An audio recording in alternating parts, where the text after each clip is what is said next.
Bismillahirrahmanirrahim. Assalamualaikum warahmatullahi wabarakatuh. Melanjutkan di pembahasan tajwid di ayat yang ke-158 surat Al-Baqarah. A'udzu billahi minasyaitonir rajim. Bismillahirrahmanirrahim. Ini inna sofa. Di sini ada inna sofa, yaitu ada huruf nun, di mana huruf nun ini bertasdid, ini dibaca gunnah.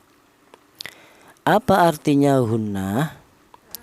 Gunnah itu artinya ada suara berdengung.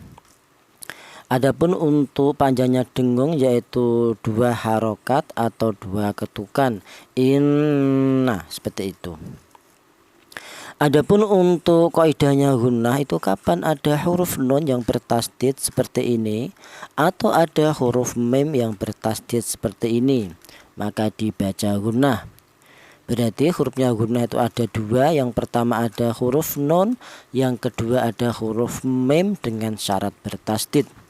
Adapun untuk nadumnya gunnah, wa gunnatun qad aujabu ha abada fil mimi wan nuni idza masyuddida. Untuk seputar gunnah sudah kami bahas di episode ke-7 ya. Bagi teman-teman yang masih bingung silakan diputar di episode ke-7. Kemudian di sini ada sebuah kalimah ya, ini ada kalimah innas sofa, yaitu ada as-sofa. Di mana kalimah ini diawali alif lam ini ya, ada kalimah alif lam ya, ada kalimah yang didahului alif lam ini. As-sofa ada alif lamnya. Ini juga ada kalimah minal bayyinat dan wal huda ya. Ini sama-sama kalimah yang diawali alif lam. Di situ ada 2 hukum bacaan tajwid, yaitu yang pertama namanya idgham samsiyah.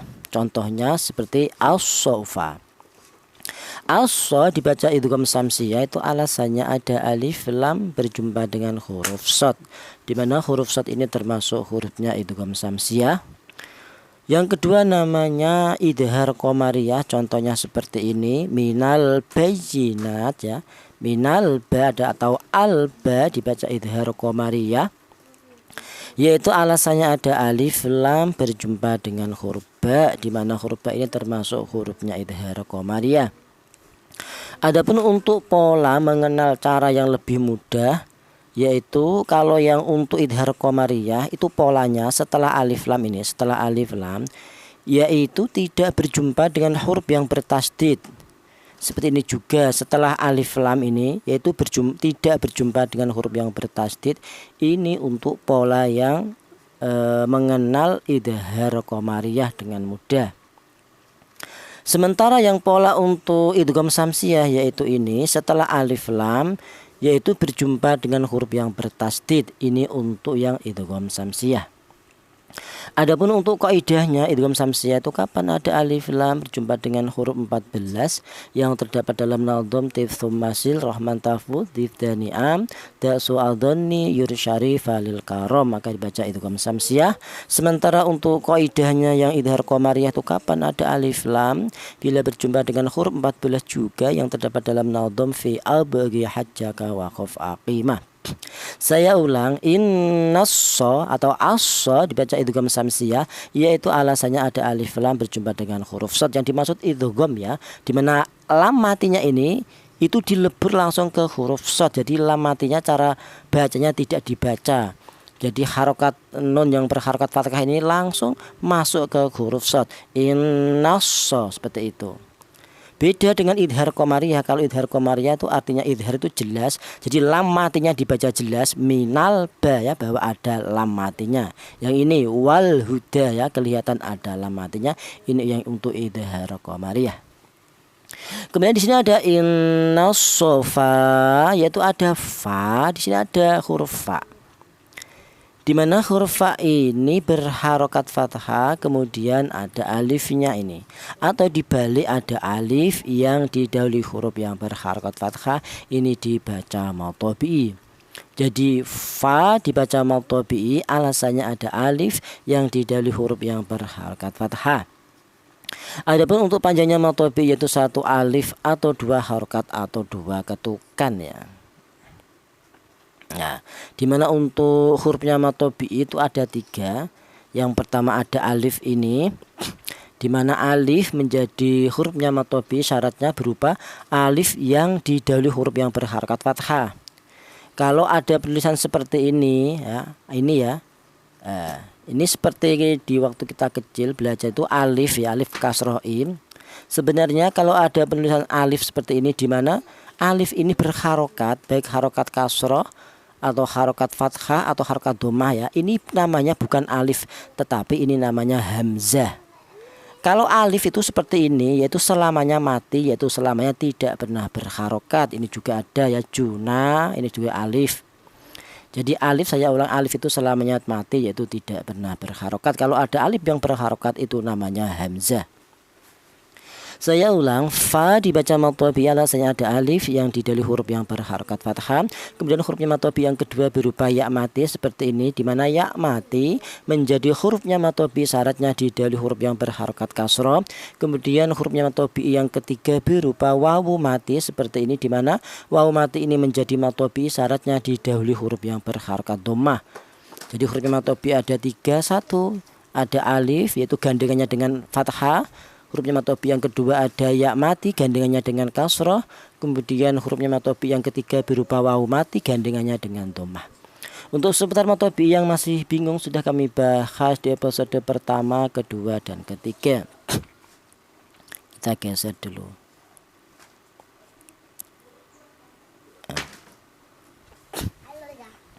Wal marwata min sya'airillah. Di sini ada sebuah kalimat lagi ya, di mana kalimat ini diawali alif lam. Ini ada alma, yaitu ada alif lam berjumpa dengan huruf mim. Ini dibaca idhar qamariyah. Polanya tadi sudah kita bahas, di mana untuk yang idhar qamariyah polanya setelah alif lam ini tidak berjumpa dengan huruf yang bertasdid. Saya ulang, walma atau alma dibaca idhar qamariyah, alasannya ada alif lam berjumpa dengan huruf mim ya, di mana huruf mim ini termasuk hurufnya idhar qamariyah. Kemudian wal marwata, di sini ada ra mati. Di mana ra mati ini didahului huruf yang berharokat fathah, ini dibaca tafkhim. Apa artinya tafkhim? Tafkhim itu artinya tebal, yaitu cara bacanya ditebalkan.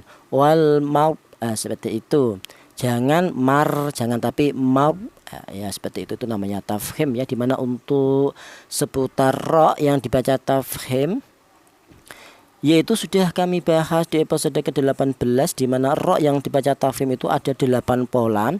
Yang pertama seperti ini, ada ro yang berharokat fathah, ini dibaca tebal atau dibaca tafkhim, dimana untuk menebalkan huruf ro yang berharokat fathah ini menggunakan lidah bagian belakang diangkat ke atas ya, ro seperti itu. Kemudian ro yang tafkhim lagi, yang kedua itu berupa ro mati, ini yang didahului huruf yang berharokat fathah, ini dibaca tafkhim lagi atau dibaca tebal. Kemudian ro yang dibaca tafkhim yang ketiga berupa ro yang berharokat dhammah. Yang keempat ada ro mati yang didahului huruf yang berharokat dhammah. Kemudian yang kelima ro tafkhim itu ada ro mati yang didahului hamzah wasol. Yang keenam ada ro mati yang didahului huruf yang berharokat kasroh, dan huruf setelahnya berupa huruf isti'la ya, di mana huruf isti'la itu khussa dha tinkit itu kha sad dha ghin, kemudian ta qaf dha ya. Itu huruf isti'la. Kemudian yang ke berapa? Yang ketujuh ada ro waqaf yang didahului huruf yang mati dan ada ro waqaf yang didahului huruf yang mati dan jatuh setelah harokat dhammah. Kemudian yang kedelapan ada ro waqaf yang didahului huruf yang mati selain huruf ya dan jatuh setelah harokat fathah. Dari ke-8 pola ro yang dibaca tafkhim tadi itu sudah kami bahas semuanya di episode ke-18 beserta contoh-contohnya. Saya ulang, wal mau, di sini ada ro mati yang didahului huruf yang berharokat fathah dibaca tafkhim atau dibaca tebal. Kemudian di sini ada lafal min sya'airillah. Di sini ada min sya, yaitu ada nun mati. Di mana nun mati ini berjumpa dengan huruf shin, ini dibaca ikhfa. Apa artinya ikhfa? Ikhfa itu artinya samar, yaitu cara bacanya nun mati ini disamarkan, mesya seperti itu. Tidak boleh nun mati ini dibaca idhar. Apa artinya idhar? Idhar itu artinya jelas bahwa cara bacanya nun mati ini tidak boleh dibaca jelas. Seperti contoh min sya, tidak boleh. Yang benar nun mati ini dibaca samar atau cara bacanya disamarkan atau namanya ikhfa. Seperti contoh mesya, seperti itu. Saya ulang, mesya dibaca ikhfa, alasannya ada nun mati berjumpa dengan huruf sin, shin ya. Adapun untuk apa ikhfa-nya ini adalah ikhfa-nya ikhfa ausat, yaitu antara dengung dan samar dibaca sama ya. Dimana untuk seputar ikhfa ya, ikhfa itu ada tiga macam. Dimana untuk pembagian ikhfa itu sudah kami bahas di episode ke-14, di mana ikhfa itu ada 3. Yang pertama ada ikhfa a'la atau ikhfa akrob. Yang nomor 2 ada ikhfa adna atau ikhfa adna atau ikhfa aba'ad. Yang nomor 3 ada ikhfa ausat. Ini contohnya ya.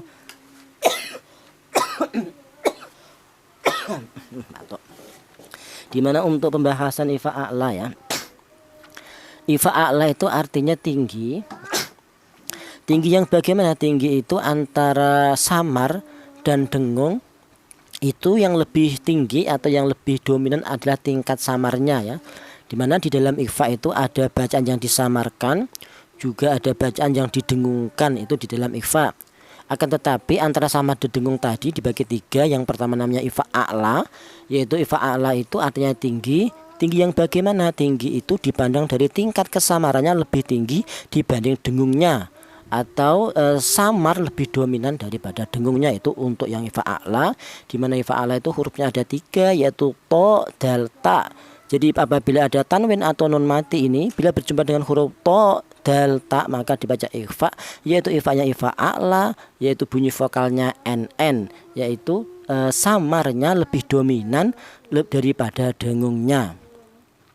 Dikatakan nama lain ikhfa a'la itu dikatakan ikhfa akrob ya. Akrob itu artinya dekat, di mana artinya dekat itu dipandang dari segi makharijul hurufnya atau keluarnya huruf. Di mana untuk huruf nun ini ya, di mana huruf nun ini keluarnya huruf itu berasal dari ujung lidah menyentuh langit-langit mulut.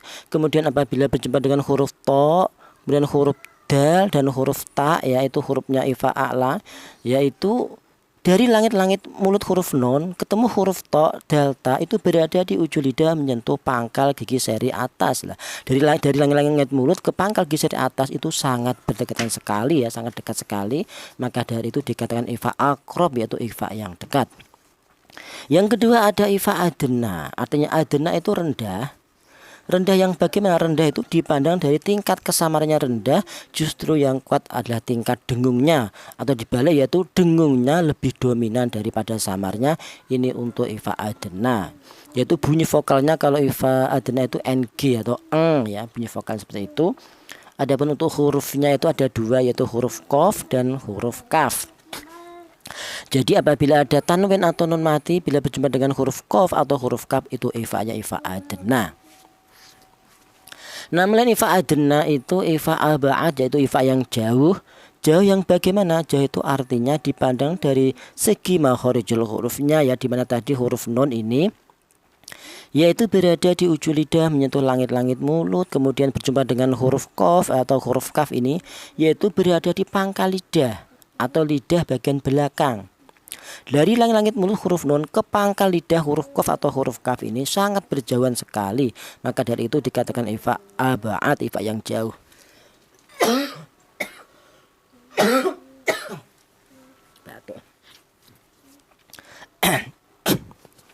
Kemudian yang ketiga namanya apa?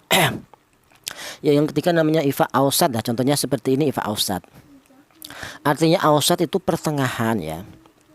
Dipandang dari segi bunyinya dia tidak terlalu samar, juga tidak terlalu dengung. Cara bacanya mesya ya, tidak dengung mengsya tidak, atau terlalu samar juga tidak, seperti contoh mensa juga tidak, tapi pertengahan mesya seperti itu. Itu namanya ikhfa ausat, yaitu ikhfa yang pertengahan. Dipandang dari segi bunyinya dia tidak terlalu samar, juga tidak terlalu dengung.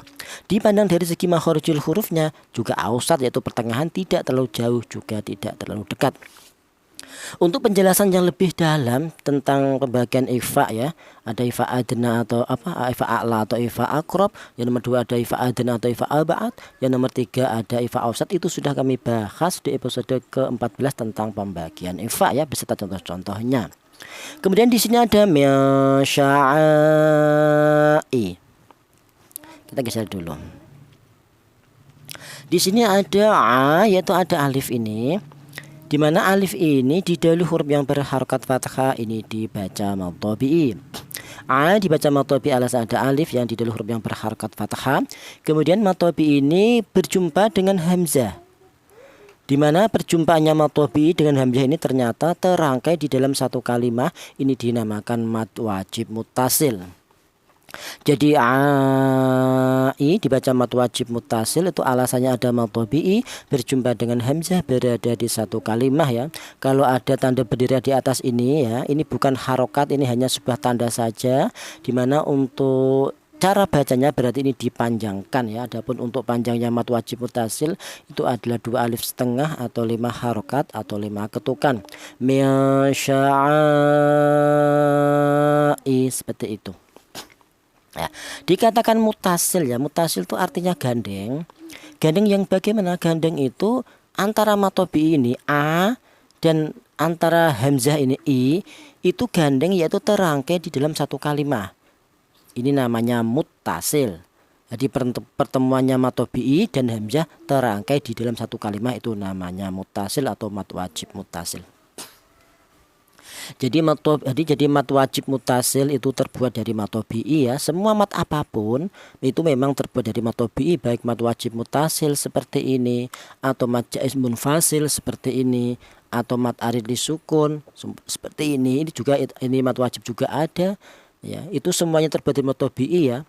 Baik mad selah, yang tawilah, yang qasirah, mad iwad, mad tamkid, mad badal, atau mad lazim yang kilmi atau yang harfi, baik yang mutsaqqal atau yang mukhafaf, semuanya terbuat dari mad tabi'i ya. Teman-teman lebih awal untuk mengenal bacaan mad tabi'i dulu ya, seperti ini. Jadi a dibaca mad tabi'i alasannya ada alif yang didahului huruf yang berharokat fathah. Kemudian mad tabi'i ini berjumpa dengan hamzah, maka bukan mad tabi'i lagi melainkan menjadi mad wajib muttasil. Adapun untuk kaidahnya mad wajib muttasil, kapan ada mad tabi'i berjumpa dengan hamzah berada di satu kalimat, maka dibaca mad wajib muttasil. Adapun untuk nadhumnya wa intalahu lam yufi kalimati fa wajibun muttasilun kajaati. Kemudian di sini ada masyairi. Di sini ada ri, yaitu ada huruf ro yang berharokat kasroh, ini dibaca tarkik atau dibaca tipis ya. Ri seperti itu. Dimana untuk ro yang dibaca tarkik itu sudah kami bahas di episode ke-19, dimana untuk ro yang dibaca tarkik itu ada 4 pola. Yang pertama seperti ini, yaitu berupa ro yang berharokat kasroh. Yang kedua ada ro mati yang didahului huruf yang berharokat kasroh. Kemudian yang ketiga ada ro wakof yang didahului huruf yang mati dan jatuh setelah harokat kasroh. Kemudian yang keempat ada ro wakof yang didahului huruf yang mati berupa huruf ya dan jatuh setelah harokat fathah. Dari keempat pola ro yang dibaca tarkik tadi itu sudah kami bahas di episode ke-19 beserta contoh-contohnya. Kemudian di sini ada masyairillah. Di sini ada lafal Allah. Di mana lafal Allah ini didahului huruf yang berharokat kasroh, ini dibaca tarkik atau dibaca tipis. Cara bacanya rillah seperti itu. Tidak boleh dibaca tebal atau dibaca tafkhim, seperti contoh rillahi, tidak boleh. Karena apa? Karena lafal Allah ini didahului huruf yang berharokat kasroh. Dimana untuk seputar lam jalalah atau lafal Allah, yaitu sudah kami bahas di episode ke-24, dimana lafal Allah itu ada 2 bacaan tajwid. Yang pertama namanya tarkik, yaitu contohnya seperti ini, dimana ada lafal Allah yang didahului huruf yang berharokat kasroh. Yang kedua namanya tafkhim, yaitu polanya untuk yang lafal Allah yang dibaca tafkhim itu berupa lafal Allah yang didahului huruf yang berharokat fathah atau dhammah ya. Itu sudah kami bahas di episode ke-24 ya. Kemudian di sini rillah, di sini ada tanda wakaf, kita berhenti di sini. Ini dibaca mad arid lisukun, alasannya ada mad tabi'i berjumpa dengan huruf yang diwakafkan ya. Kemudian kita geser lagi.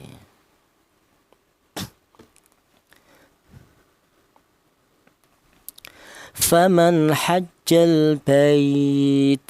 Di sini ada faman ha, yaitu ada nun mati, di mana nun mati ini berjumpa dengan huruf ha ini dibaca idhar. Apa artinya idhar? Idhar itu artinya jelas. Yang mana yang dibaca jelas ini? Cara bacanya nun mati ini dibaca jelas, faman ha, seperti itu. Tidak boleh nun mati ini disamarkan atau dibaca ikhfa. Seperti contoh faman ha, tidak boleh. Karena apa? Karena ha ini termasuk hurufnya idhar atau huruf halak.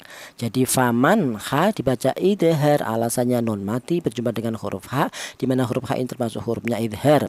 Yang dibaca jelas yang mana? Yang nun mati ini loh, cara bacanya dibaca jelas, faman ha. Jangan disamarkan, jangan faman ha, jangan, tapi faman ha, seperti itu. Adapun untuk kaidahnya idhar itu kapan ada tanwin atau nun mati seperti ini? Bila berjumpa dengan huruf halak 6 yaitu hamzah, ha, ha, kha, ain, ghin, maka dibaca idhar. Adapun untuk nadumnya idhar wa dhir lada hamzin wa ha'in ha'i wal aini thumma al ghaini thumma al kha'i. Kemudian faman hajjal bait. Di sini ada sebuah kalimah, di mana kalimat ini diawali alif lam. Tadi di depan sudah kita bahas, di mana ini ada alif lam berjumpa dengan huruf ba, di mana huruf ba ini tidak huruf yang bertasdid, berarti ini alnya dibaca idhar qamariyah atau al qamariyah. Jadi al ba dibaca idhar qamariyah, ya alasannya sebenarnya ada alif lam berjumpa dengan huruf ba, di mana huruf ba ini termasuk hurufnya idhar qamariyah. Adapun untuk polanya memang mengenal yang lebih mudah, apakah itu idgham samsiyah, apakah itu idhar qamariyah, yaitu untuk yang idhar qamariyah polanya seperti ini, yaitu setelah alif lam tidak berjumpa dengan huruf yang bertasdid. Ini pola yang untuk idhar qamariyah. Sementara yang pola untuk idgham samsiyah yaitu setelah alif lam berjumpa dengan huruf yang bertasdid. Saya ulang, al ba atau hajjal ba yaitu dibaca idhar qamariyah, alasannya ada alif lam berjumpa dengan huruf ba. Adapun untuk kaidahnya idhar qamariyah atau kapan ada alif lam? Bila berjumpa dengan huruf 14 yang terdapat dalam nadhum fi abghi hajjaka wa khuf aqimah, maka dibaca idhar qamariyah. Kemudian di sini ada hajjal baita, bay yaitu ada ya mati, di mana ya mati ini didahului huruf yang berharokat fathah, ini dibaca lin atau len atau layin, artinya lunak, artinya lembut atau apa, lentur ya. Cara bacanya bay seperti itu, artinya lentur. Adapun untuk kaidahnya lin itu kapan ada ya mati seperti ini atau ada wawu mati yang didahului huruf yang berharokat fathah. Jadi hurufnya lin ada dua, yaitu satu berupa ya mati, nomor dua berupa wawu mati dengan syarat didahului huruf yang berharokat fathah, maka dibaca lin. Kita geser lagi. Di sini ada lafaz awi'tamara fala junah. Di sini ada awi'ta yaitu ada huruf ain, di mana huruf ain ini termasuk huruf halak, yaitu artinya huruf halak itu huruf-huruf yang keluar dari tenggorokan, atau nama lain itu huruf idhar. Kalau huruf idhar itu artinya huruf-huruf yang dibaca jelas. Jadi awi'ta dibaca idhar, namanya idhar halki, alasannya ada huruf idhar yang mati, ini dibaca idhar juga ya. Namanya idhar halki, nadumnya wadhir li harfi halki kasfah anna. Saya ulang, awi'ta dibaca idhar halki, alasannya ada huruf halak yang mati. Kemudian di sini ada ra, yaitu ada huruf ra yang berharokat fathah. Tadi di depan sudah kita bahas, yaitu ra yang berharokat fathah dibaca tebal, awi'tamara, seperti itu. Adapun untuk menebalkan huruf ra yang berharokat fathah ini menggunakan lidah bagian belakang diangkat ke atas, awi'tamara, seperti itu. Kemudian di sini ada fala dan juna. Kita geser dulu, itu ada dua matobi'i, yaitu sama-sama hurufnya matobi berupa alif ya. Dimana fala ya la ini terbuat dari dua huruf. Huruf pertama lam berharokat fathah, huruf kedua alif, atau dibalik ada alif yang didahului huruf yang berharokat fathah. Sama dengan ini na, ini juga terbuat dari dua huruf. Huruf pertama huruf nun berharokat fathah, huruf kedua alif, atau dibalik ada alif yang didahului huruf yang berharokat fathah, dibaca matobi'i ya. Ini contohnya matobi'i yang berupa alif, panjangnya yaitu satu alif atau dua harokat atau dua ketukan. Fala, yang ini juna, seperti itu. Tadi ya kaidahnya matobi itu kapan ada alif jatuh setelah harokat fathah, ada ya mati jatuh setelah harokat kasroh, ada wawu mati jatuh setelah harokat dhammah. Kemudian di sini ada alaihi ayat tawaf ya. Di sini ada alai yaitu ada ya mati. Di mana ya mati ini didahului huruf yang berharokat fathah. Tadi di depan sudah kita bahas. Ini dibaca lin atau len atau layin, artinya lunak atau lentur. Cara bacanya alai seperti itu ya. Adapun kaidahnya kapan ada ya mati seperti ini atau ada wawu mati yang didahului huruf yang berharokat fathah dibaca lin. Kemudian di sini ada alaihi ayya, alaihi ayya. Di sini ada non mati. Di mana non mati ini berjumpa dengan huruf ya, ini dibaca idgham bi gunnah. Apa artinya idgham? Idgham itu artinya memasukkan huruf awal, huruf nun ini dimasukkan ke huruf yang nomor 2, huruf ya ini sehingga menjadi satu huruf yang bertasdid ya, ini definisi idgham. Atau arti yang lain itu menyatu atau melebur, yaitu cara bacanya non mati ini cara bacanya langsung disatukan ke huruf ya, itu namanya idgham ayya, seperti itu. Tidak boleh non mati ini dibaca idhar, tidak boleh. Apa artinya idhar? Idhar itu artinya jelas ya, tidak boleh seperti ini an ya, tidak boleh. Tapi yang benar adalah non mati ini langsung menyatu ke huruf ya, itu namanya idgham ayya, seperti itu. Adapun namanya bi gunnah, yaitu cara bacanya di situ ada dengungnya 2 harokat, itu artinya gunnah ayya, seperti itu. Adapun untuk kaidahnya idgham bi gunnah itu kapan ada tanwin atau non mati seperti ini, bila berjumpa dengan 4 huruf yaitu ya, non, mem, wawu, maka dibaca idgham bi gunnah. Adapun untuk nadhumnya idgham bi gunnah wa idgham bi gunnatin biyan mulaidza. Untuk seputar idgham bi gunnah sudah kami bahas di episode ke-10 ya. Kemudian di sini ada ayat tawafa, tawafa ya. Di sini ada tawa, yaitu ada wawu bertasdid ini. Di mana wawu bertasdid ini didahului huruf yang berharokat fathah, ini dibaca nabr ya. Apa artinya nabr? Nabr itu artinya ada penekanan suara sedikit lebih tinggi. Jadi cara bacanya ditekan ya. Ya tawa ya, tawa ditekan seperti itu. Saya ulang, tawa dibaca nabr, alasannya ada wawu yang bertasdid yang didahului huruf yang berharokat fathah. Cara bacanya tawa, seperti itu ditekan. Dimana untuk seputar nabr ya, nabr itu sudah kami bahas ya di episode keberapa, ke-22, yaitu dimana nabr itu ada di 6 posisi.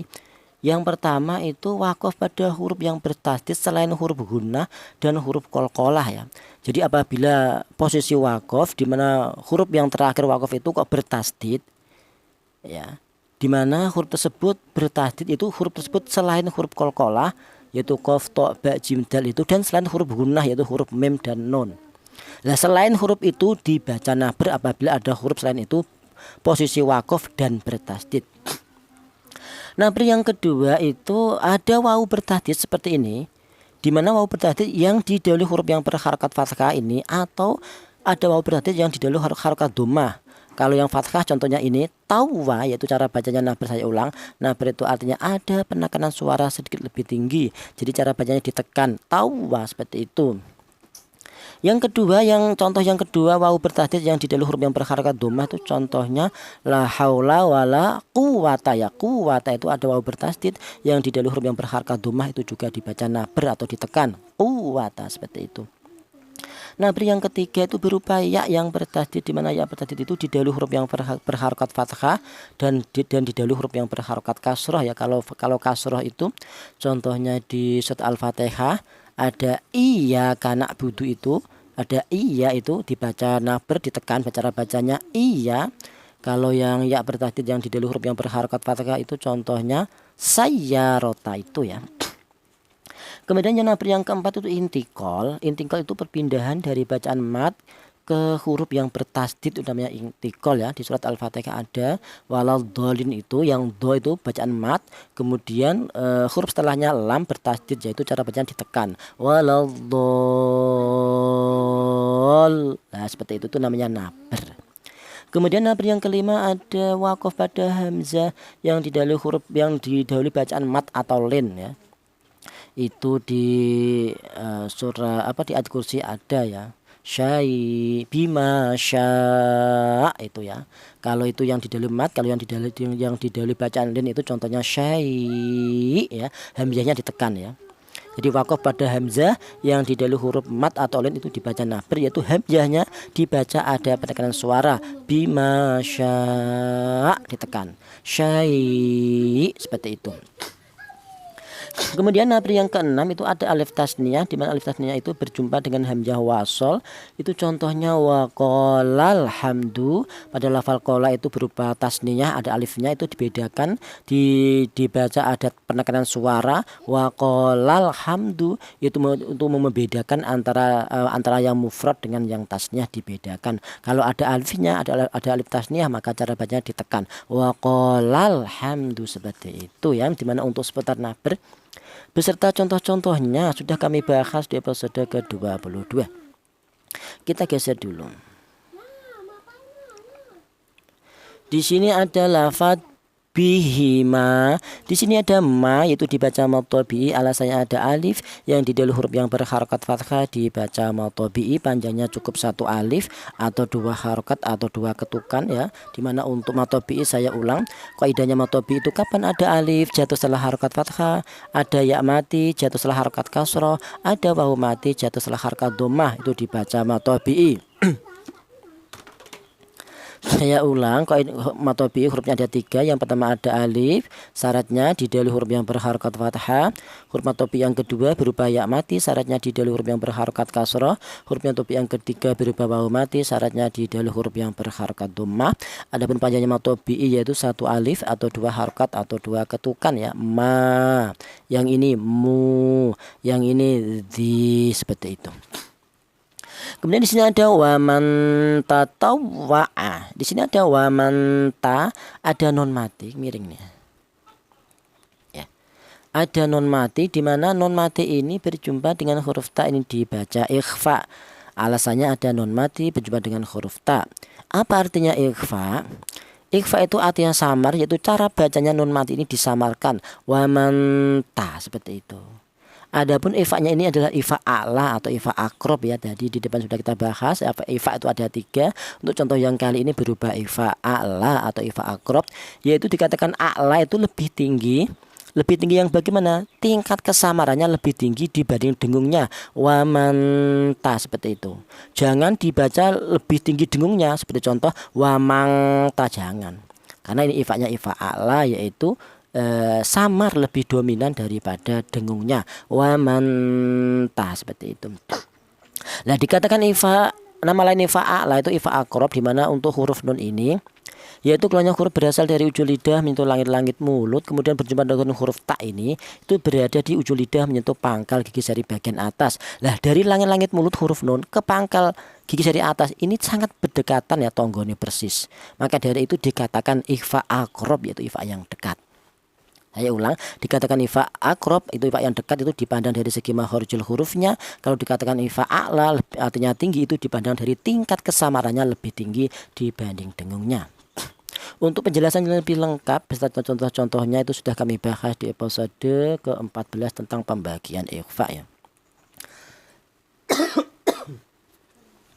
Kemudian di sini ada waman tatawwa khaira. Di sini ada tatawwa, di sini ada tatawwa, tadi sudah kita bahas, yaitu ada wawu bertasdid, di mana wawu bertasdid ini didahului huruf yang berharokat fathah, ini dibaca nabr ya. Artinya nabr itu ada penekanan suara sedikit lebih tinggi, cara bacanya waman tatawwa, seperti itu. Saya ulang, tawwa dibaca nabr, alasannya ada wawu bertasdid yang didahului huruf yang berharokat fathah. Kemudian tatawwa khaira ya, khaira di sini. Wa man tatawwa khaira. Di sini ada khay, yaitu ada ya mati. Di mana ya mati ini didahului huruf yang berharokat fathah, ini dibaca lin atau lan atau layin. Alasannya ada ya mati yang didahului huruf yang berharokat fathah. Adapun kaidahnya lin itu kapan ada ya mati seperti ini atau ada wawu mati yang didahului harokat fathah, itu dibaca lin ya. Saya ulang, kaidahnya lin kapan ada ya mati atau ada wawu mati yang didahului huruf yang berharokat fathah. Kemudian di sini ada khaira, yaitu ada tanwin fathah. Di mana tanwin fathah ini berada di akhir kalimat, kita wakaf di sini, ini dibaca mad iwad. Khaira dibaca mad iwad, alasannya wakafnya tanwin fathah di akhir kalimat ya. Ini untuk mad iwad ini berlaku pada setiap huruf apapun. Setiap huruf apapun di mana dia berupa tanwin fathah selain tak marbutoh ya, itu dibaca mad iwad, yaitu cara bacanya tanwin fathah ini dibaca seperti fathah biasa. Adapun panjangnya yaitu 1 alif atau 2 harokat atau 2 ketukan. Khaira, seperti itu. Dimana untuk seputar mad iwad sudah kami bahas di episode ke-26 ya. Kemudian fa innallaha syakirun alim. Di sini ada fa inna, yaitu ada huruf nun yang bertasdid, ini dibaca gunnah. Apa artinya gunnah? Gunnah itu artinya ada suara berdengung. Adapun panjangnya dengung yaitu 2 harokat atau 2 ketukan. Fa inna, seperti itu.